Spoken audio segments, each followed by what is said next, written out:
I'm going to be talking about what is going on in the world and what each of us, me and you, can do to fix it.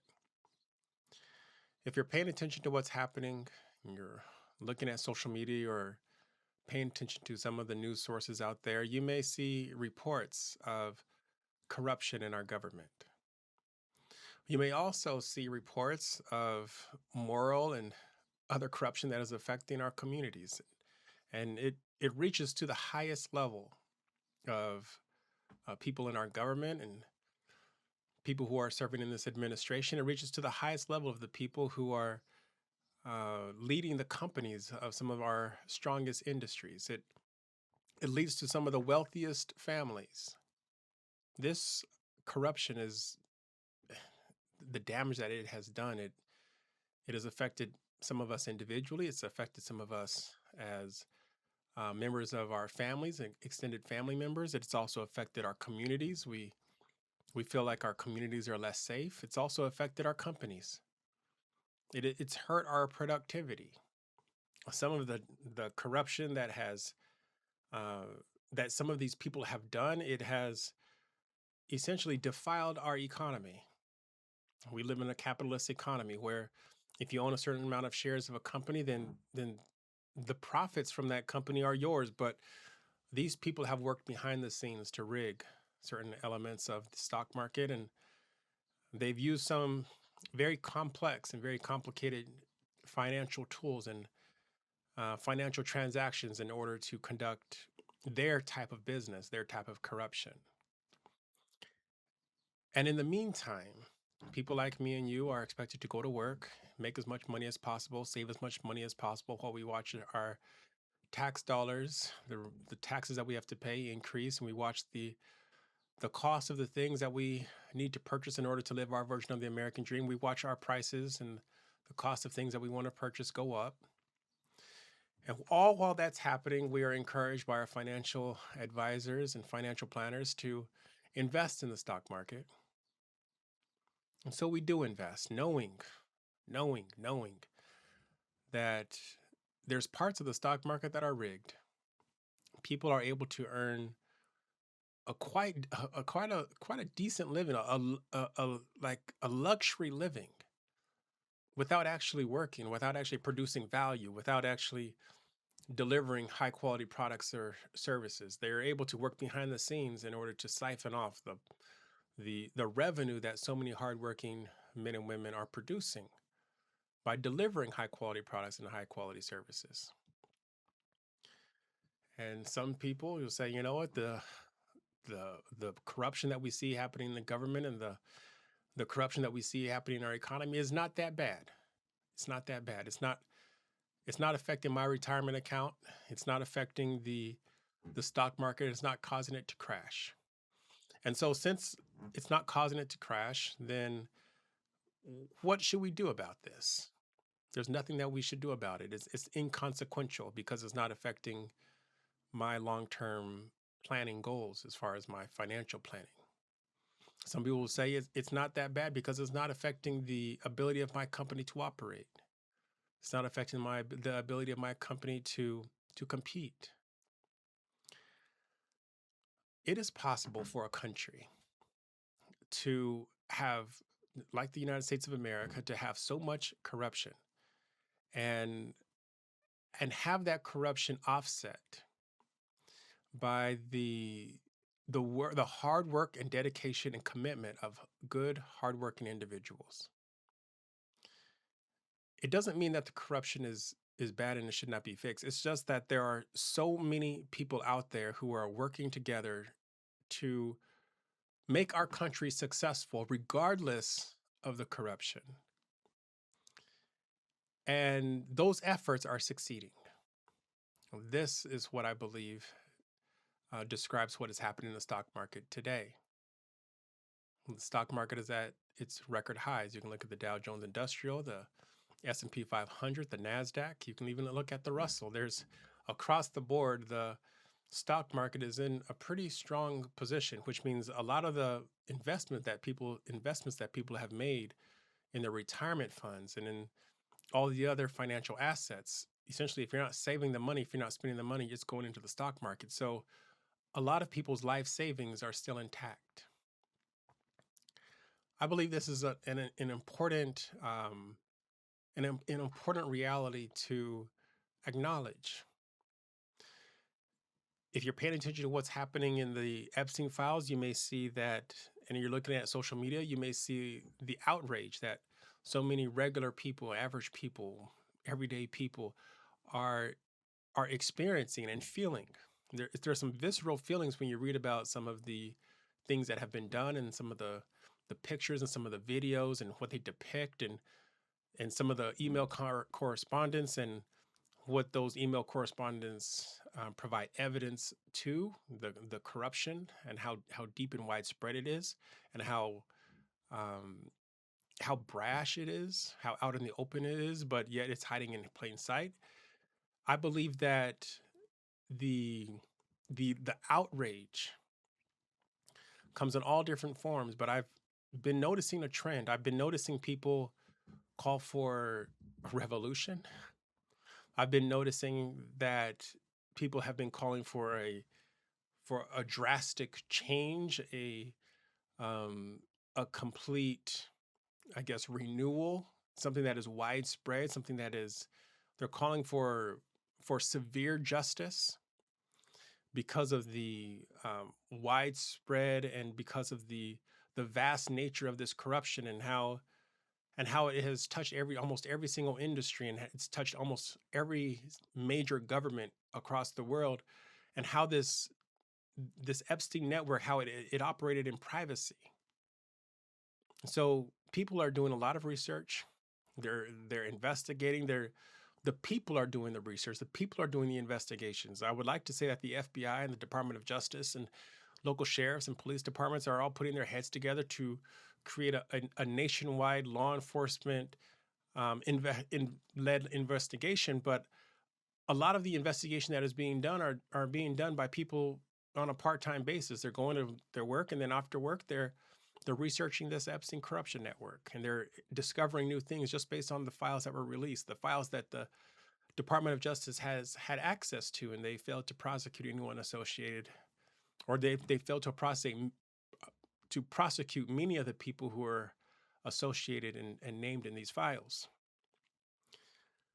But I hear people talking about how we should have a revolution, that we should essentially let it all burn to the ground, our economy, our country. And I hear people calling for efforts and action and organizations that will essentially wipe everything out and then allow us to start over. As outraged as I am, and as as much as I feel for the victims of this corruption, the direct victims of this corruption, um, I believe that and as much as I want justice to be done for everyone, I cannot condone completely wiping everything out and starting over. I cannot condone a a traditional revolution at this point. Uh, I know there are some people out there who feel like there's no choice when the Department of Justice and the people that we trust to run the administration, when they fail to enforce the law and they fail to prosecute criminals, and they fail to stop corruption even when it's being called out in broad daylight, when voting doesn't work and the representatives that we vote into office, when they don't do the right thing. Some people feel like, hey, we have no other option, we have no choice but to use extrajudicial measures in order to make sure that justice can be applied to all in the United States of America. And essentially, we need to act outside of the judicial system in order to make sure that we have justice in America. And I want to encourage those people who are like me, who think like me, who believe like me. I want to encourage you that, and also make it clear that I do not believe that we should wipe everything out and burn everything down. I believe in order to be successful as a country and to be great as a nation, we must identify intelligent, dedicated people who are loyal to the soil, people who can be candidates for office, and people who can serve in the Department of Justice and across our law enforcement agencies. We must identify people who understand the idea of America. We must identify people who understand and have a patriotic spirit. We must identify people who have the right kind of heart, a heart that loves and forgives and can belong to a national community. We must identify people who are willing to work and sacrifice and fight for freedom. We must identify these types of people in order to make sure that we have the right organization that we need in order to solve the problems that Epstein's corruption has caused in our society and our economy and in our administration. I believe that a surgical approach, a dedicated, well-planned, well-organized prosecution of the criminals that are part of this Epstein scandal and this Epstein corruption, I believe that it's going to take a surgical approach, dedicated approach, a forceful approach to hold the people who are associated with Jeffrey Epstein and who have participated either actively or either directly or indirectly. It's going to take a surgical, directed, committed, talented, and skilled approach to hold these people accountable. It is not fair, and it's not going to do us any good if an innocent person gets caught up in the prosecution of the people who actually committed this corruption and committed this violence against some of our weakest members of our community and our most vulnerable members of our community. I know there are some people out there who say, the people who are involved in these Epstein files, some of them were American citizens, and some of them were not. But when you're a country like the United States of America, and you hold immense military power and you're able to wield immense diplomatic power, there's no such thing as not providing justice to people who were wronged because someone violated the laws in our country just because the victim happened to not be an American citizen. I believe that when we say justice for all, it applies for the citizens of the United States, and it also provides for the residents and the immigrants who reside in the United States of America and our territories. So I want to be clear. I do not believe that we should have a full revolution. I do not believe that we should follow what the French are doing. I believe that we need to put together an organization, a task force. We need to make sure that this task force is talented and is staffed with the most talented and most skilled people in law enforcement. And we need to put together an organization and set a timeline for this task force to round up the people who committed crimes and who need to be placed under investigation. And I believe that the facts and the evidence associated with this Epstein corruption need to be identified.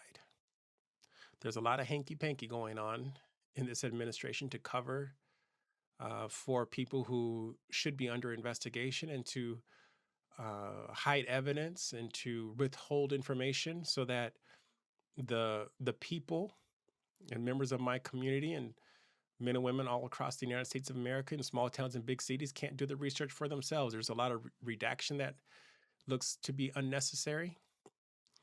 And I believe that if we put our heads together, we can identify the right people who should be on a task force that should hold these criminals accountable. For too long in our country, we've had two forms of justice. We've had justice for the people who are extremely wealthy, and we've had justice for the people who are not.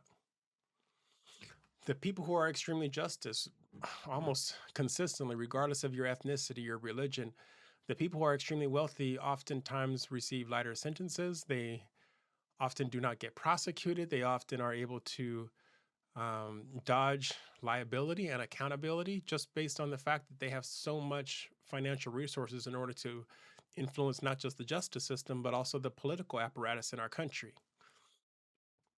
And that's not new. You can go to any country, and the wealthiest people in a country, very rarely do the wealthiest people in a country receive the same punishments or the same accountability or the same justice as people who don't have as much financial resources. But America is supposed to be different. This is the land of the free, home of the brave. We believe in justice for all. And It is important for us as a nation to set an example. Regardless of how much money you have, if you're a part of this corruption, you should be held accountable. You should be investigated, your crime should be identified, and you should pay restitution. And if you don't pay restitution, if you don't repent, um, if you don't address and you don't fix the wrong that you have done, if you don't heal the damage that you have caused, not just to the individual but to our society, then you should receive even a harsher punishment, a harsher sentence. If we hold people accountable who don't have much money, and we have our jails full of all these types of criminals, why what is so special about our jails that we can't also house someone who has committed such heinous acts just because they made a whole bunch of money?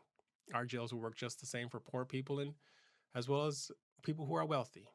I'm very confident that the same bars that keep poor people in are going to work to keep wealthy people in if they are staffed and if they are administered by people with integrity. And that's exactly what we need in our justice system. But with everything that is going on with the corruption, some people have issues with saying, we shouldn't even deal with it right now. Let's just look at the stock market and let's just focus our minds on the stock market.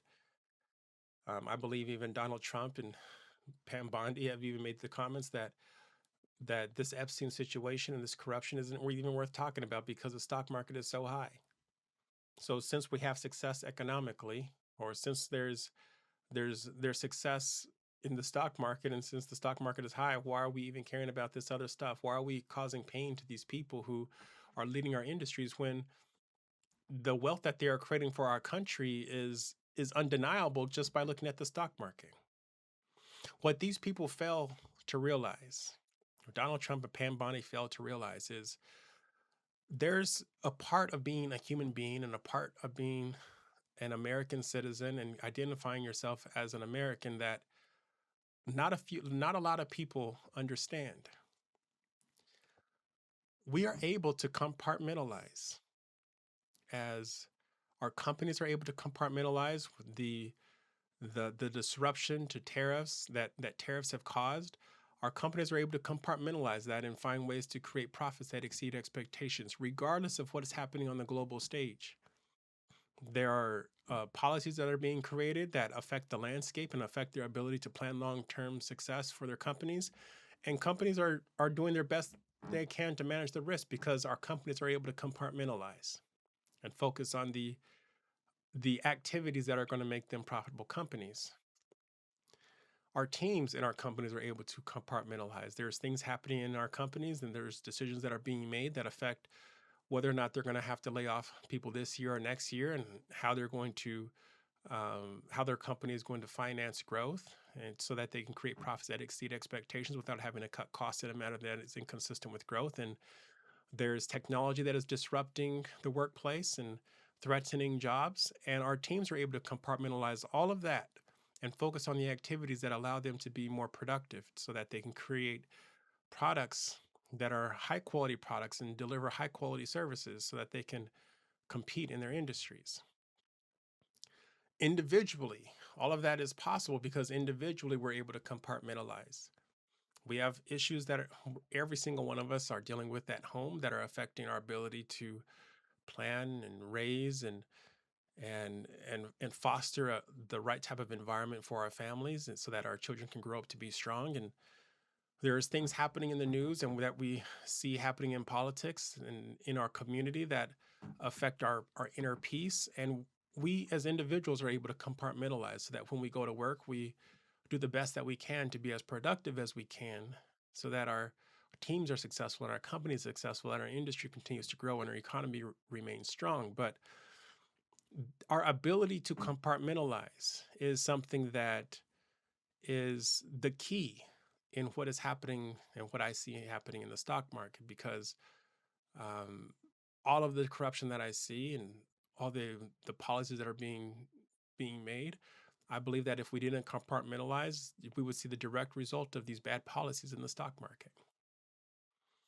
I do not believe for one second that the the price and the performance of our stock market is directly proportional to the policies that are being issued. I believe that the stock market is up in the stock market is up because so many people are working extremely hard, and despite the policies that are being created and despite the challenges that those policies create, so many people are working and using the best of their ability to overcome those challenges and solve problems that typically would not have been able to be solved. We're finding new ways to use technology. We're finding new ways to be more efficient with our time. We're finding ways to organize our teams so that they're more agile. We're identifying issues before they become huge problems, and we're finding new ways to compete with companies that are headquartered in other countries. We're identifying new ways to process things and new ways to deliver services so that the entire process works more efficiently. This is a testament to the the work ethic of the American worker and our prowess, our ingenuity, our productivity. Each time the stock market goes up, it's because that somewhere behind the scenes there is a worker out there doing their absolute best to not just perform their job, but also to make sure that their team is successful in performing the tasks that is being given them in order to move their company forward. The the stock market, the fact that it is at its record highs is a direct result of so many people across this country working extremely hard and compartmentalizing and avoiding being distracted, who have avoided being distracted by all of the disruption and all of the ambiguity and all the uncertainty that we see in our society and in this administration. But it takes a toll. Compartmentalizing takes a toll. You'll probably never hear your coworker, your classmate, or the person down the street talk to you about it, but if you they were to tell you the truth, they will tell you that they have increased levels of anxiety. They'll tell you that they're dealing with more fits of depression. They'll tell you that they're not finding as much joy in doing the things that they're doing. They'll tell you that they thought their life would have been working out in a much different way. They would tell you that they wish they could provide a better quality of life for their children without having to work nonstop, day after day, week after week, month after month, and year after year. They'll tell you that they wish they were getting paid more. They'll tell you that they wish the prices were not so high. They will tell you that they wish the school tuition didn't completely wipe out their life savings. They would tell you that they wish their healthcare system would be better and that they could feel comfortable going to the doctor without having to feel like they're going to lose their job. They would tell you that they wish that they could retire earlier, that they can retire at the age of 40 without having to worry about their subsistence and whether or not they're going to be able to survive on whatever their pension is at the age of 40. They would tell you all of these things, but we're not. We're holding it all in. Some of us are sharing it when we go to the therapist. Some of us will share it when we go to the emergency room, when something starts breaking down in our body. Some of us will talk to a priest or talk to some sort of spiritual or religious advisor about the things that we are experiencing. But across the United States of America, the American worker is feeling the strain and the stress of compartmentalizing and focusing on productivity above all else when they are facing greater and greater challenges that are being created by the problems this administration is creating. So, what are we supposed to do about this? What can be done? Some of us feel like there's nothing that we can do, so stop worrying about it. I remember when I joined the United States Air Force and I was in May of 2001. And I remember when 9/11 happened and I joined the Air Force to serve my country. I wanted to deploy. I wanted to do my mission. And as an aircraft mechanic, I was ready to go and do whatever I needed to do anywhere in the world. And that's how I was trained. That's the example that I was following from my sergeants and the people who mentored me. And I remember getting word that my particular unit in California was getting ready to deploy to support Operation Enduring Freedom.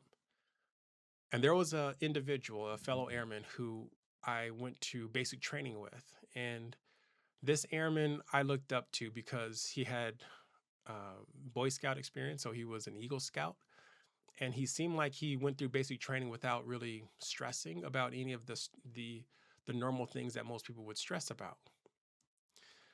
He also was assigned to the same aircraft as me in technical school, so we both attended the same technical school up in Texas, in northern Texas at Sheppard Air Force Base. And I looked up to him because he seemed like he handled the technical school to become an aircraft mechanic very well. Nothing seemed to faze him. And while we were in technical school, we I remember I will never forget that day. We got called to go back to our squadron early. And we had been told that the United States is under attack, and we're not sure by who. And I remember marching back thinking that, okay, this is like a fire drill, or maybe this is like an all base drill. And I remember thinking that this was some sort of a training exercise. And when I got back to the dorm, to our squadron area, I remember everyone was watching TV and it was very quiet. And of course, I didn't care about watching TV. For us, it was going to be a half day, and it was like 9 or it was really early in the morning. So it was before lunch, and I remember going back to my dorm room and setting my gear down, and I would never forget the silence. Everyone had been let out of class, and it was silent all over the dorm, and I couldn't figure out where everyone was. So I went down to the first floor. I went to the day room, and it was like this. There was like this crowd of trainees lined up and listening to what's happening in the day room. The TV was on as loud as it could be. And of course, I wanted to know what was going on. So I pushed past people and I peered around the corner. And that's when I saw everyone was watching a news channel. And in the news channel, there was smoke coming out of these skyscraper buildings. I didn't know there was in New York, but I just saw smoke coming out of these skyscraper buildings. And I remember thinking, I was like, okay, they said we're under attack. I see smoke coming out of these skyscraper buildings. And I just put two and two together and said, okay, so someone shot missiles or someone did something to these skyscraper buildings, but we're safe. DC seems like it's safe. All right, I'm gonna go see if the chow hall is open and get something to eat, and maybe I'll be able to watch TV while I'm eating, and I'll figure out what's going on. So I left our squadron. I went over to the dining facility, and while I was getting my food, I looked up at the TV and I noticed that there had been several. At the time, there were several planes that were showing like the the planes hitting the towers, and I remember feeling really like a pit in my stomach, like, oh crap, we're gonna go to war. Like we hadn't been at war for a minute. And I remember this cadet, sorry, not this cadet. I remember this trainee that I had looked up to, and I remember him looking at the screen. We were eating together.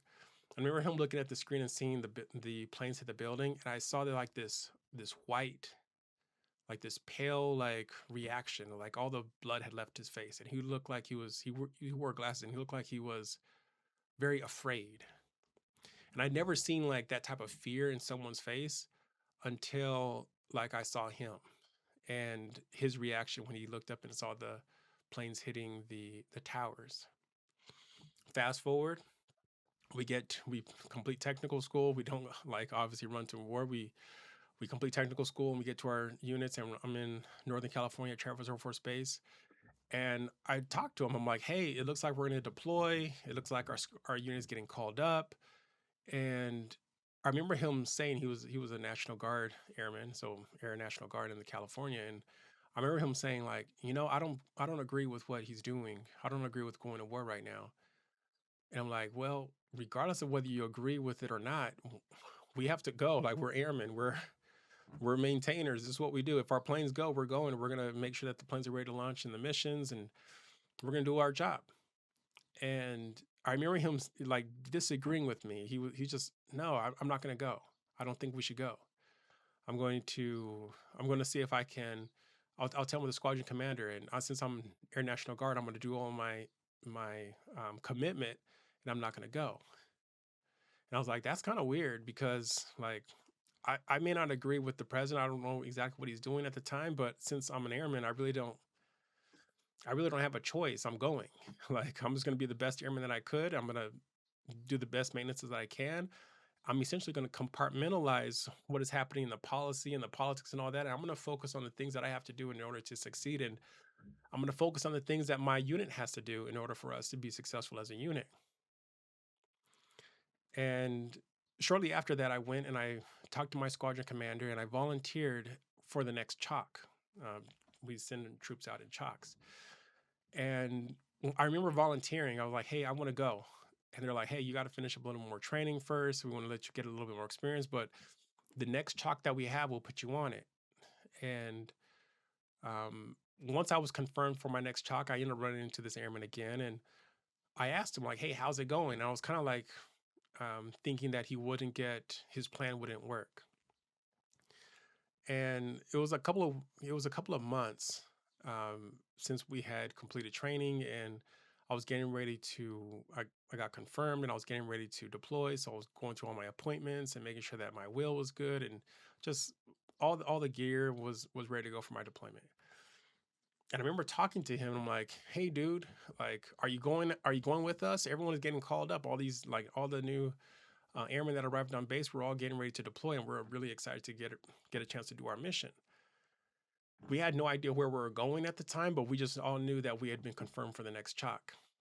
And I remember the pride that I felt and the pride that some of my fellow airmen felt. And talking to him, I was expecting him to feel that same pride. And the problem was when I talked to him, he seemed like elated, like joyful and also relieved. And I was like, oh great. So are you going? Like, are you coming with us? And he was like, no, I completed my commitment for this year as an Air National Guard troop, and I don't have to go because I don't. And I'm glad because I don't agree with the policies of going into Afghanistan. And I just looked at him like I was like flabbergasted. I was just like, man, I looked up to you. Like, you did well in basic training, you did well in technical school, you did well on the airframe and the follow-on training, and you just seem like a great airman. Like, you're fit for this. Why don't you want to deploy? That's what I was thinking in my head. Why don't you want to deploy? The Looking back on that now, I can see that what allowed me to deploy and not worry about what policies that are being made at the presidential level and all that was I was able to compartmentalize and focus on what my role was as an airman. I was able to focus on the technical aspects of my job, the professional aspects of my job, the functional aspects of my job, and I was able to focus on the things that I needed to do in order to support my unit so my unit could be successful. And so when I read the news, when I when I watched the news, I wasn't watching the news to look for a reason or something that I disagreed with or I didn't agree with. I was actually watching the news so that I could be informed on how I needed to move and how prepared I needed to be. Like, how when we were going to get ready to deploy, when was this operation going to kick off and all that stuff. But when he would watch the news, he was not able to compartmentalize what is happening on the national level and in politics, and he wasn't able to compartmentalize that and focus on what he needed to do to become a good airman and to support the unit. I don't think I made a mistake by volunteering to deploy for Operation Enduring Freedom. And when I think about what is happening in the world today, I know that there are some people out there who have my approach. We compartmentalize, we focus on the things that we needed to do in order for us to do our job, to pay our bills, to take care of our family the best way that we know how. And we really don't focus on what's happening in politics, especially if what's happening in politics is going to demotivate us from the things that we need to do in our career. I believe that that's one of the reasons why the stock market is so high. I believe that's one of the reasons why our companies are still profitable. I believe that's one of the reasons why our teams are so productive. And that's one of the reasons why we individually are successful in reaching our goals, because we're able to compartmentalize the things that are happening in the world and focus on the things that are directly affecting us and our ability to provide a living for our family.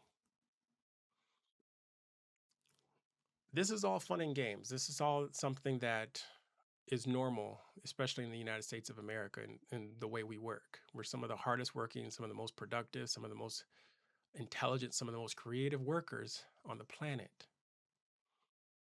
But there comes a time when even the people who are best at compartmentalizing need to make sure that they are doing their due diligence and making sure that they are doing what they need to do to solve the problems that they have compartmentalized. It's important for us to focus on what we need to do our jobs, but it's also important for us to save some time to solve the problems that we are experiencing in our society that are making it more difficult for each of us to live our dreams. This is why I tell people so many times we have to focus on making sure that we maintain our commitment to pursue excellence in everything that we do so that we can use our time more efficiently, so that we can save some time in order to focus on using our creativity and using our intelligence and using our work ethic and using our discipline to solve the problems that we see in our society that no generation has ever been able to solve. I still believe that we can provide a better quality of life for our children and provide high quality health care. I still believe that we can improve the education system so that we don't have to saddle so many new graduates and alumni with decades long of student debt. I still believe that the wealthiest country in the world can provide a high quality education so that our students can learn the skills that we need in order for them to be productive in our strategic industries. I still believe that we can find a way to build new homes and build new cities in a country with so many natural resources and so much open land. I still believe that we can create an economy that will allow you to retire at the age of 40 and so that you can go off and start a career doing whatever it is that your heart desires. I still believe that we can create a form of government that will allow everyone in our society to register their vote and for those votes to matter. I believe that we can increase the wages and also decrease the cost of the things that we need to purchase in order to live our dreams and live a better quality of life. These are the things that I believe, the things that I know are possible, which is why I am so passionate about creating a movement to change the economy so that men, women, and children of every ethnicity can experience prosperity and live in harmony. Of course, I want you to join me, but this movement right now at this stage is not for everybody. Some people are not going to be able to join us until we're extremely popular, until we have millions and millions and millions, if not billions, of followers. Some people are not going to be able to join us until they are convinced that we can completely change their financial future faster than they can do it themselves. But one day, every single person in the United States of America that wants the best for their children, that wants the best for themselves, will have every reason in the world to join us because of our efforts and what we do. I don't think that we should stop compartmentalizing. I think we should continue to be productive as we can be, because if we're not productive, if we are not, if we don't pursue excellence in everything that we do, if we don't continue to build our industries and grow our economy, then we won't have a country to fight for. There will be no freedom because we won't even have an economy to be free or to support the cause of freedom.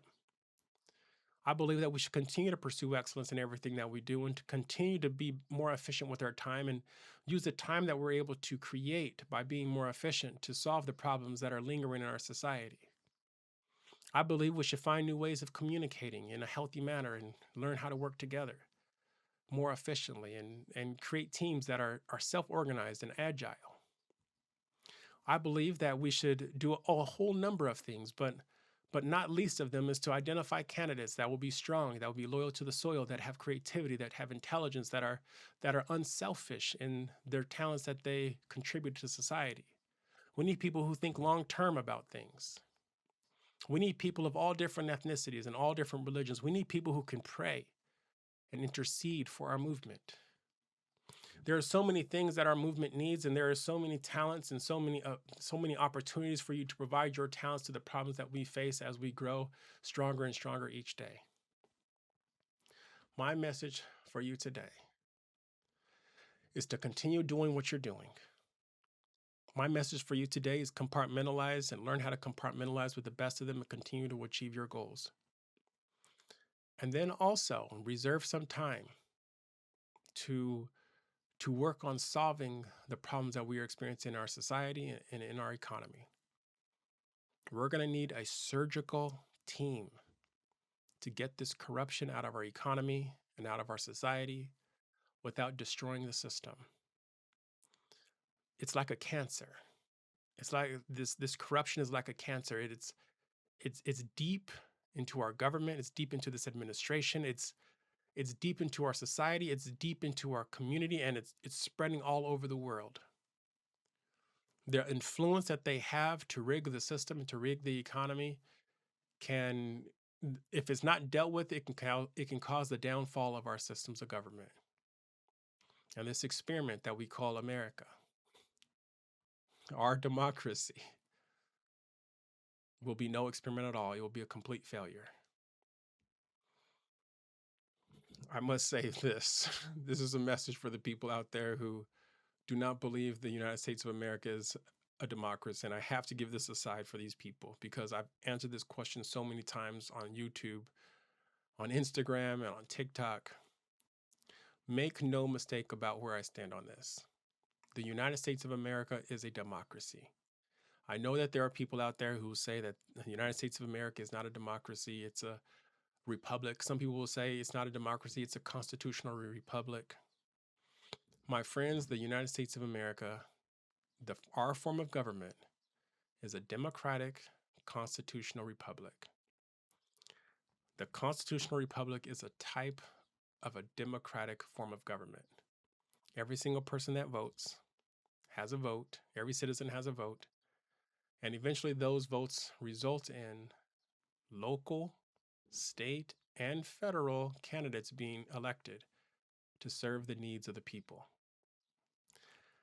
The fact that we are united by one constitution and our country is administered by 3 branches of government make the United States of America's form of government special. Each government across the world has their own special characteristics and unique qualities that serve the needs of the people that live in those countries. I've called much attention to this in previous videos. Our form of government, our democratic form of government, needs to serve the needs of the people. It is a requirement to hold the trust, to hold the loyalty, and to hold the power that the people have vested in this administration. And whenever I see our administration or our form of government not serving the needs of the people, but serving the needs of a few or serving the needs of a group over the needs of everyone, I always question, is the government acting in good character and consistent with justice? Or are the people in the government acting with bad faith and bad character and focusing on the needs of a few people at the expense of righteousness and justice for all in our country? And it's unfortunate that so many times that lately, when I see the news reports and I watch the things that are happening on social media, it is becoming clearer and clearer by the day that this government, this administration, is not acting in the best interest of the needs of the American people, but acting based on the interests of a small group of people who are well-connected, well-heeled, well-traveled. I'm not even going to call them elites because they don't operate like elites. They operate more like parasites, because they drain the equity, they drain the profit, they drain the goodness out of our society, and they give nothing back. Our national debt is increasing every single year, and we're more productive than we've ever been in the history of our country. Yet, our economy is getting higher and higher, but our stock market is getting higher and higher. But for some reason, some way, we're not living better. Our quality of lives are not better. We still have a growing retirement age. We still have diseases that should have been cured decades ago. We still have trash in the streets. We still have homes that need to be built and they're not being built. We still have companies that need to be that should be much more profitable than they are. We have industries that should be much stronger than they are. We have innovation that hasn't been invented because there are so many things that are happening that are stifling creativity. I can go on and on about the problems that we see in our society and the problems that we see in our economy.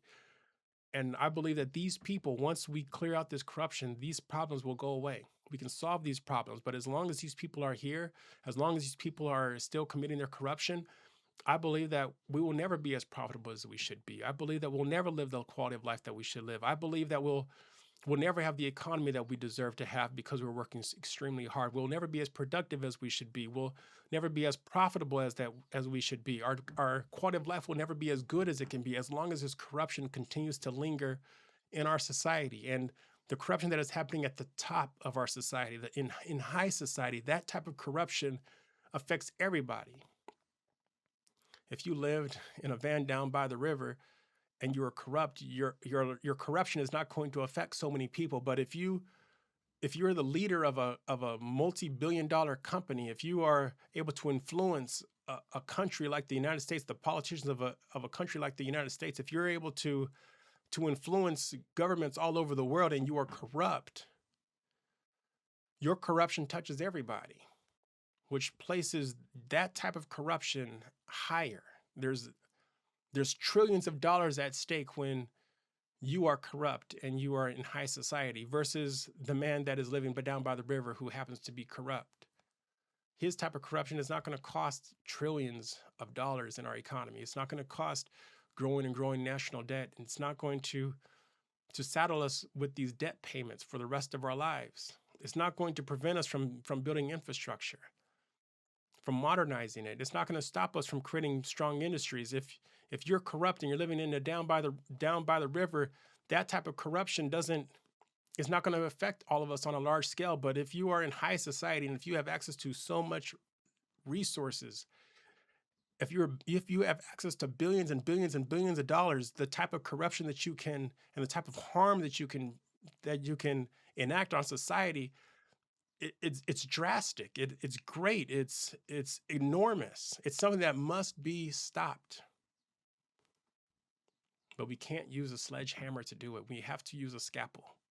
We have to focus on the people who are responsible and dismantle this web, piece by piece, brick by brick, wall by wall, room by room, until this entire corrupt house of horrors is gone and out of our society and is no longer plaguing our economy. That's when America will truly be great. All right, that's my message for you today. I look forward to seeing you in the next video. I'll talk to you later.